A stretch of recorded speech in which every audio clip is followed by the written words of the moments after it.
For 63 years, the story of the Alcatraz escape has been our favorite campfire tale. Three men, a makeshift raft, and the icy, unforgiving waters of San Francisco Bay. The official story is clean, simple, and comforting. Frank Morris and the Anglin brothers braved the impossible, but the cold and the currents claimed them. They drowned. End of story. We all believed that lie because it was the only one that made sense. But what if the truth isn't just different? What if it's far, far worse? Because a newly declassified 2025 FBI file doesn't just reopen the case, it tears it wide open. These documents don't describe an escape. They describe a transformation. And if what's written in these pages is real, then those three men didn't just survive. They changed into something else entirely. Something that was never, ever supposed to get out. Let's start with the night itself. In every account, every interview, the guards all say the same thing. The night felt wrong. Think about it. Alcatraz is an island surrounded by noise, the crashing waves, the constant foghorn, the cries of gulls. But that night, nothing. An unnatural, suffocating silence that pressed down on your ears. It wasn't just a quiet night, it was a void. Frank Morris and the Anglin brothers weren't just fleeing the prison guards. They were running from something inside the prison itself. Something they couldn't name.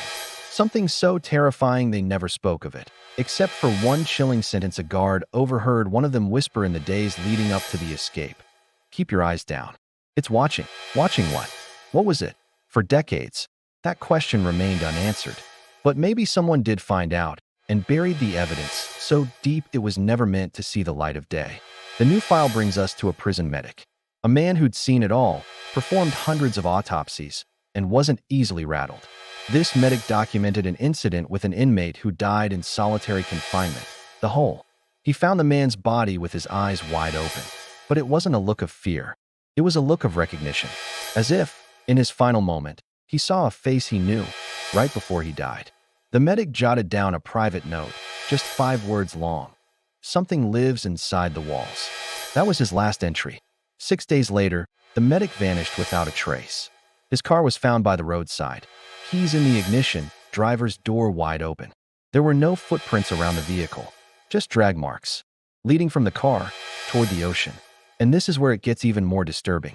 We come to the infamous letter, the one the FBI allegedly received in 2013, supposedly from John Anglin. For years, they dismissed it as a hoax. But the 2025 file contains analysis that suggests otherwise. It wasn't the words themselves that terrified the investigators. It was how they were written. The handwriting was shaky, frantic. The lines were carved so deeply into the paper it was clear the writer was just trying to communicate. He was trying to fight something for control of his own hand. The letter read, "We survived, not because we were lucky, because the thing in the walls followed us. We didn't escape Alcatraz. We carried it with us." And at the bottom of the page, where a signature should be, there were 3 fingerprints. Forensic analysis showed the core patterns matched the Anglin brothers and Morris. But the ridges were warped, twisted, as if the skin on their fingertips had melted and regrown into a pattern that was no longer entirely human. Now, you've probably seen that famous photo from Brazil, taken in 1975, the one that supposedly shows 2 old men who bear a striking resemblance to the Anglin brothers. The public saw a grainy picture and a mystery. But the 2025 file gives us the full, uncensored notes from the FBI's top forensic analyst who studied the original photograph. He wrote, "Subject shadows do not align correctly with the sun's position.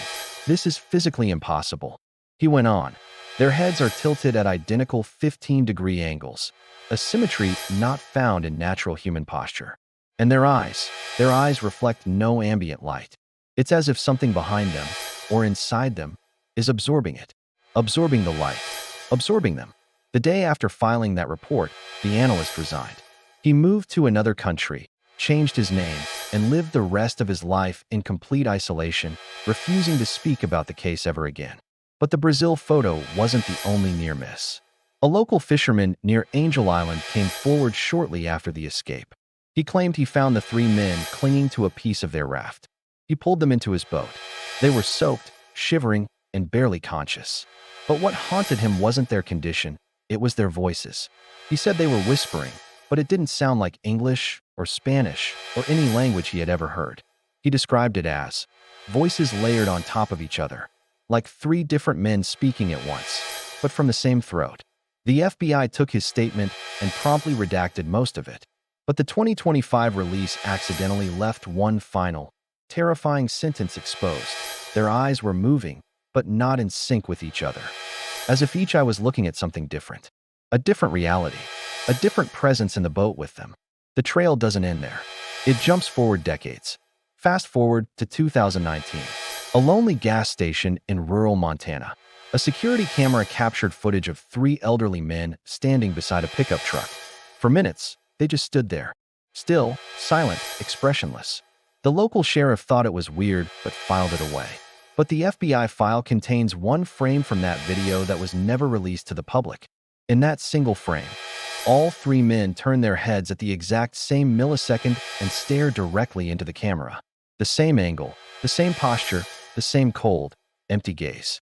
But here's the detail that made seasoned FBI agents refuse to analyze the footage further.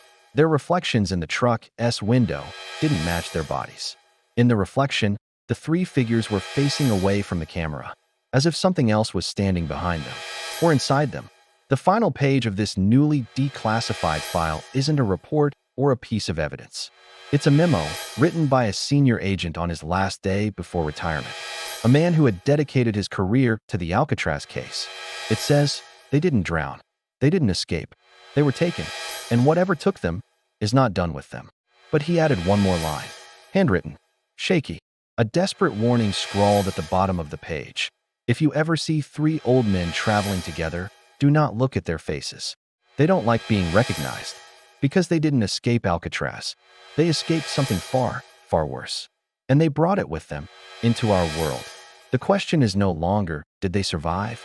The real question is, what did they become? Thanks for watching. If you found this as chilling as I did, hit that subscribe button and turn on notifications, because we're just scratching the surface of what's hidden in the shadows. See you next time.